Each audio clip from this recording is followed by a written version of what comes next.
আসসালামু আলাইকুম সুপ্রিয় দর্শক, আশা করি দূরের এবং কাছের যে যেখান থেকে ভিডিওটি দেখছেন সবাই অনেক ভালো আছেন এবং সুস্থ আছেন। আজকে আমি তৈরি করে দেখাবো লাউ শাক দিয়ে পুঁটি মাছের রেসিপি। আর যখন কোনো কিছু খেতে ভালো লাগবে না তখন এইভাবে এই ছোটো মাছ দিয়ে লাউ শাকটা রান্না করলে কিন্তু পেট ভরে নিমিষেই ভাত খাওয়া যাবে। এখন তো ঈদ চলে গেছে, সবাই কিন্তু দেখা যায় পোলাও, বিরিয়ানি, রোস্ট, মাংস এগুলো খেয়ে খেয়ে মুখের অবস্থা একদমই খারাপ হয়ে গেছে।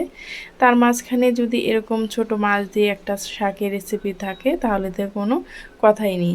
আর এটা খুব সিম্পলভাবে আমি রান্না করেছি, কিন্তু খেতে ভীষণ মজা হয়েছে।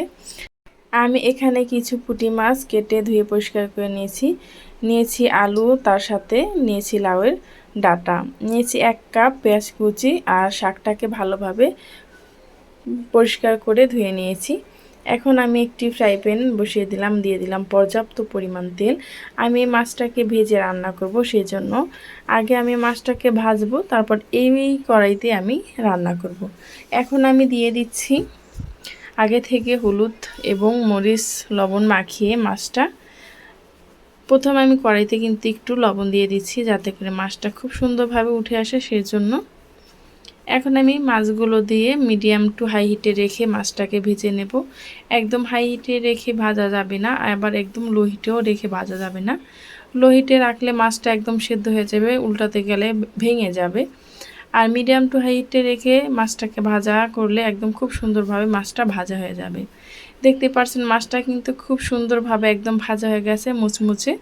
আর এটা মুচমুচে করে নিয়েছি এর জন্য শাকের ভিতর দিয়ে যখন আমি রান্না করব, পুঁটি মাছে কিন্তু অনেকটা কাটা থাকে, সেই কাটা কাটা ভাবটা আসবে না যদি এরকম খুব সুন্দরভাবে মাছটাকে আমি ভেজে নিই। এ তো খুব ভালোভাবে মাছটা ভাজা হয়ে গেছে, এখন আমি একটি বাটিতে উঠিয়ে নিচ্ছি। আর এই একই ফ্রাই প্যানে কিন্তু আমি রান্না করে নেব। এখন আমি আগে থেকে যে পেঁয়াজ, এখানে কিছু রসুন কুচিও নিয়েছি। এখন আমি আর একটু পরিমাণ তেল আমার এখানে প্রয়োজন, সেই জন্য এখানে দিয়ে দিচ্ছি। এখন আমি তেলটা দিয়ে ভালোভাবে এটাকে মিশিয়ে নেড়েচেড়ে নেব। আর এই পেঁয়াজটাকে আমি বেশি ভাজবো না, হালকা একটু কালার চলে আসলে আমি এখানে পরিমাণ মতো হলুদ, মরিচ, লবণ দিয়ে দেব। দেখতে পাচ্ছেন পেঁয়াজটা কিন্তু আমি খুব বেশি ভাজিনি। এখন দিয়ে দিলাম এখানে অল্প পরিমাণ পানি, দিয়ে দিচ্ছি পরিমাণ মতো লবণ, 1 চামচ হলুদ গুঁড়ো এবং 1 চামচ মরিচ গুঁড়ো। অবশ্যই শাকে হলুদটা একটু বুঝে শুনে দেবেন, কারণ শাকে যতই হলুদ দেন না কেন কালারটা কিন্তু বেশি আসবে না, কিন্তু হলুদের পরিমাণটা যদি বেশি হয়ে যায় খেতে কিন্তু তিতা লাগবে।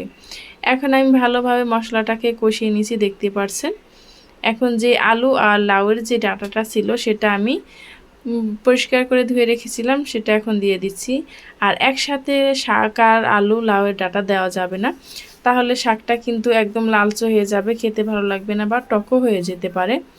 এই জন্য আলু আর ডাঁটাটাকে আমি ভালোভাবে আগে রান্না করে নেব। দেখতেই পাচ্ছেন খুব সুন্দরভাবে আমি এটাকে রান্না করে নিচ্ছি। আর যে পানিটা দিয়েছি সেটা কিন্তু একদম শুকিয়ে গেছে। আর আলুটাকে আমি খুরচুন দিয়ে জাতা দিলে দেখতে পাচ্ছেন কিভাবে ভেঙে যাচ্ছে।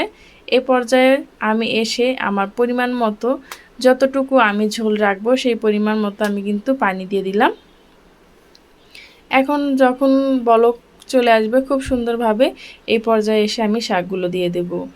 আর আমার চ্যানেল আজকে যারা প্রথম ভিজিট করছেন, ভিডিওটি দেখতে দেখতে কোনো অংশ যদি ভালো লেগে থাকে আপনাদের কাছে, তাহলে প্লিজ আমার চ্যানেলটি সাবস্ক্রাইব করে আমার পাশেই থেকে যেতে পারেন, আমার এই ছোট্ট পরিবারের একজন সদস্য হয়ে।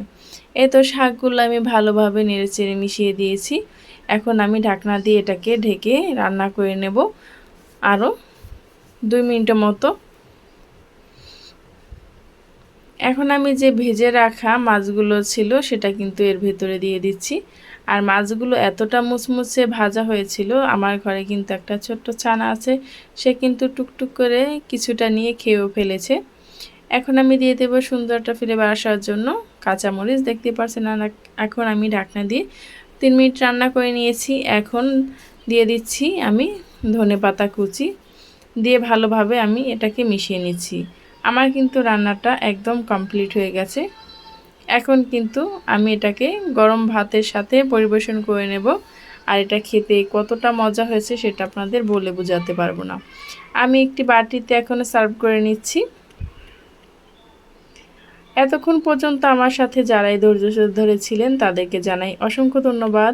পরবর্তী ভিডিও পর্যন্ত সবাই ভালো থাকবেন, সুস্থ থাকবেন। আল্লাহ হাফেজ।